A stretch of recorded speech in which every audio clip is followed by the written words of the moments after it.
అమరావతిలోని ఏపీ సచివాలయంలో ముఖ్యమంత్రి చంద్రబాబు అధ్యక్షతన జరుగుతున్న కలెక్టర్ల సదస్సు ఇవాళ రెండో రోజు కొనసాగనుంది. అయితే ఇవాళ ఐటీ రెవెన్యూ శాఖలపై ప్రత్యేకంగా సీఎం చర్చించనున్నారు. ఆదాయం వచ్చే శాఖలకు సంబంధించి కీలక సమీక్ష జరపనున్నారు. ఈ సందర్భంగా హెచ్ఆర్డీ హెల్త్కు సంబంధించి రెండో రోజు కలెక్టర్ల సమావేశంలో చర్చ జరిగే అవకాశం ఉంది. ఇవాళ సాయంత్రం రాష్ట్రంలోని శాంతి భద్రతలపై జిల్లా కలెక్టర్లు ఎస్పీలతో ప్రత్యేకంగా చర్చించనున్నారు. అలాగే శాంతి భద్రతలతో పాటు డ్రగ్స్ గంజాయిని అరికట్టడంపై కూడా కీలక సూచనలు చేసే ఛాన్స్ ఉంది. ఇక మహిళలు చిన్నపిల్లలపై జరుగుతున్న దాడులు వీటికి సంబంధించిన అంశాలపై సమీక్షించనున్నారు. ఈ సందర్భంగా లా అండ్ ఆర్డర్పై కొత్త ఎస్పీలకు సీఎం చంద్రబాబు కీలక సూచనలు ఇవ్వనున్నారు.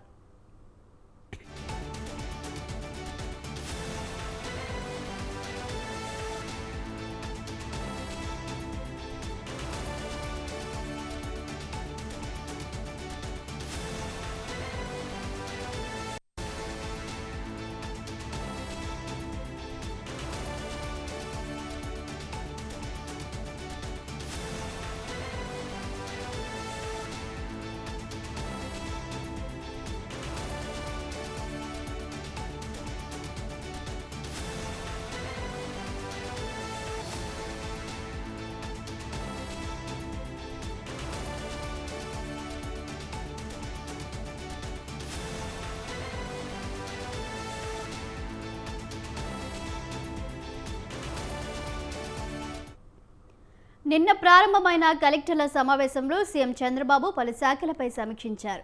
ఈ సందర్భంగా విజయవాడలోని రాజరాజేశ్వరిపేటలో విజృంభిస్తున్న డయేరియా వ్యాప్తిని అరికట్టకపోవడంపై అసహనం వ్యక్తం చేశారు.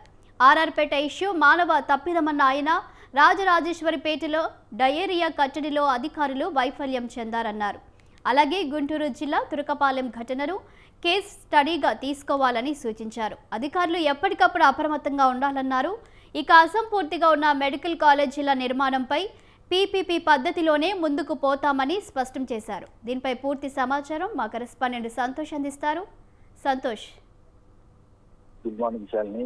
ఏపీ సీఎం చంద్రబాబు నాయుడు అధ్యక్షతన కలెక్టర్ల సమావేశం అనేది కూడా రెండో రోజు మరికొద్ది సేపట్లో ప్రారంభం కానున్నట్టు తెలుస్తా ఉంది. ఏదైతే ఇటు నిన్న జరిగినటువంటి మొదటి రోజు కాన్ఫరెన్స్ లో భాగంగా కొంతమంది అధికారులపై కూడా అసంతృప్తి వెల్లడించినటువంటి పరిస్థితులు కూడా కనబడతా ఉన్నాయి. ఎందుకంటే రాష్ట్రంలో నెలకొన్నటువంటి కొన్ని పరిస్థితులపై అధికారులు వారి యొక్క పనితీరుపై అయితే కనుక స్పందించడం కూడా జరుగుతూ ఉంది. ఎందుకంటే సరైన రీతిలో స్పందించకపోవడం, అదేవిధంగా స్పందించిన అనంతరం కూడా వాటిని ప్రజల్లో తీసుకెళ్లకపోవడం, వీటన్నిటిపై కూడా ఒక కేస్ స్టడీని ఉదాహరించి కూడా ఇటు తెలియజేయడం కూడా జరుగుతూ ఉంది. ఎందుకంటే ఇప్పుడు విజయవాడ డయేరియా కేసులకు సంబంధించినటువంటి అంశాలపై కూడా ఇటు అధికారుల పనితీరుపై కూడా అసంతృప్తి వెల్లడించడం కూడా జరుగుతూ ఉంది. తురకపాలెం కేస్ స్టడీనే తీసుకోవాలి అంటూ కూడా ఉదాహరించడం కూడా జరుగుతూ ఉంది. ఇక ఈ రోజు జరిగేటువంటి కలెక్టర్ల కాన్ఫరెన్స్ ఎంతో ఆసక్తికరంగా మారినటువంటి పరిస్థితులు కూడా కనబడతా ఉన్నాయి. ఎందుకంటే ఈ రోజు ఇటు మధ్యాహ్నం నుంచి కూడా డీజీపీ జిల్లా ఎస్పీలతో సైతం కూడా ఇటు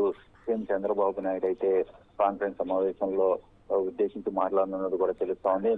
ఎందుకంటే రాష్ట్రంలో నెలకొన్నటువంటి పరిస్థితులు కావచ్చు, ఏదైతే ఇటు మద్యం కుంభకోణం సంబంధించినటువంటి అంశాలపై కావచ్చు, వీటన్నిటిపై కూడా సుదీర్ఘంగా చర్చించనున్నట్టు కూడా తెలుస్తా ఉంది. ఎందుకంటే రైతుల పట్ల వైసీపీ చేస్తున్నటువంటి ఏదైతే ఇటు దుష్ప్రచారం ఉందో వాటన్నిటినీ కూడా ఎండగట్టి దుష్ప్రచారం చేస్తున్నటువంటి వారిపై కూడా చర్యలు తీసుకునేందుకు రంగం సిద్ధం అవ్వాలి అంటూ దానికి సంబంధించి మంత్రివర్గ ఉపసంఘాన్ని కూడా ఏర్పాటు చేయడం, వీటన్నిటిపై కూడా ఈ రోజు ప్రస్తావించనున్నట్టు కూడా తెలుస్తా ఉంది. ఎందుకంటే ఇప్పటికే సీఎం చంద్రబాబు నాయుడు అధికారులకి కొన్ని దిశానిర్దేశం అనేది చేయడం కూడా జరుగుతూ ఉంది. ప్రజల్లోకి వెళ్లాల్సిన బాధ్యత మీది, సంక్షేమ పథకాలు అదేవిధంగా అభివృద్ధిని తీసుకునే బాధ్యత మీది, రాజకీయంగా ఎటువంటి వాటినైనా కూడా ఎదుర్కొనేటువంటి వాటికి మేము సిద్ధంగా ఉన్నాము అంటూ కూడా సీఎం చంద్రబాబు నాయుడు అధికారులకి అయితే కనుక దిశానిర్దేశం అనేది మొదటి రోజు జరిగినటువంటి కాన్ఫరెన్స్ సమావేశంలో వెల్లడించడం కూడా జరుగుతూ ఉంది. మొత్తంగా ఈ రోజు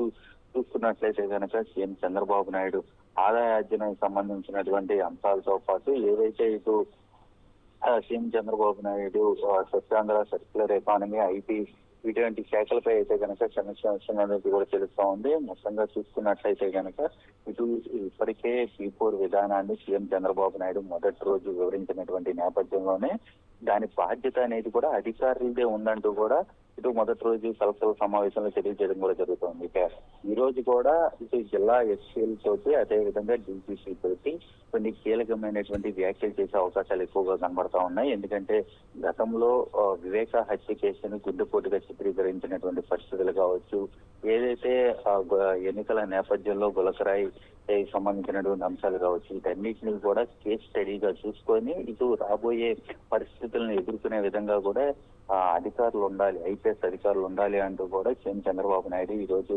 వివరించనున్నట్టు కూడా తెలుస్తోంది. మొత్తంగా చూసుకున్నట్లయితే కనుక ఈ యొక్క 2 రోజుల కాన్ఫరెన్స్ సమావేశం అనేది కూడా ఇటు రాబోయే ఏదైతే ఇటు పరిపాలనా విభాగంలో అధికారులు కీలకమైనటువంటి రోల్ ప్లే చేసే విధంగా కూడా ఉండాలి అంటూ కూడా సీఎం చంద్రబాబు నాయుడు వీరికి దిశానిర్దేశం అనేది కూడా చేయనున్నట్టు కూడా తెలుస్తా ఉంది. దీనిలో భాగంగా ఎవరైతే ఎమ్మెల్యేలు మంత్రులు ఎవరైతే దీనికి సంబంధించి ఎవరు ఎన్ని అడ్డు చెప్పినా కానీ ప్రలోభాలు పెట్టినా కూడా లొంగకుండా అధికారులు వారి యొక్క పనితీరు మెరుగ్గా చూడాలి. గతంలో ఏదైతే గత సీఎం చంద్రబాబు నాయుడు ఏదైతే 1995 చేసినటువంటి సీఎంను చూస్తారంటూ కూడా పదే చెప్పినటువంటి పరిస్థితుల్లో ఇప్పుడు అధికారులకి ఆ దిశానిర్దేశం అనేది కూడా చేయనున్నట్టు తెలుస్తా ఉంది.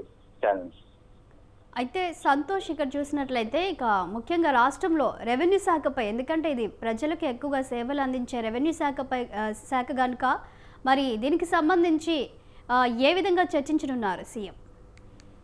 ఏదైతే ఇటు కూటమి ప్రభుత్వం అధికారంలోకి వచ్చిన తర్వాత రెవెన్యూకి సంబంధించినటువంటి అనేక కీలకమైనటువంటి అంశాలపై కూడా నిర్ణయాలు తీసుకోవడం కూడా జరుగుతూ ఉంది. ఎందుకంటే ఏదైతే కూటమి ప్రభుత్వం అధికారంలోకి వచ్చిన తర్వాత కూడా ఇటు ఏదైతే భూములు అక్రమ భూములు కావచ్చు, అదేవిధంగా కొన్ని ఇబ్బందికరమైనటువంటి భూములు ఏవైతే ఉంటాయో వాటి పరిష్కారం కొరకు అనేక మార్గాలను చూపించడం, అదేవిధంగా వాటికి మ్యాపింగ్, జియో మ్యాపింగ్ లాంటి అంశాలు, అవసరమైతే డ్రోన్ వినియోగించుకునే విధంగా ఇటువంటి టెక్నాలజీ పరంగా కూడా వినియోగించుకునే విధంగా కూడా ఇటు ఈ యొక్క రెవెన్యూ శాఖలో ఉంచాలి అంటూ కూడా సీఎం చంద్రబాబు నాయుడు అధికారులకి దిశానిర్దేశం అనేది కూడా చేయనున్నట్టు తెలుస్తా ఉంది. ఎందుకంటే ఈ రెవెన్యూ శాఖ అనేది కూడా రాష్ట్రంలో కీలకంగా వ్యవహరిస్తున్నటువంటి పరిస్థితులు.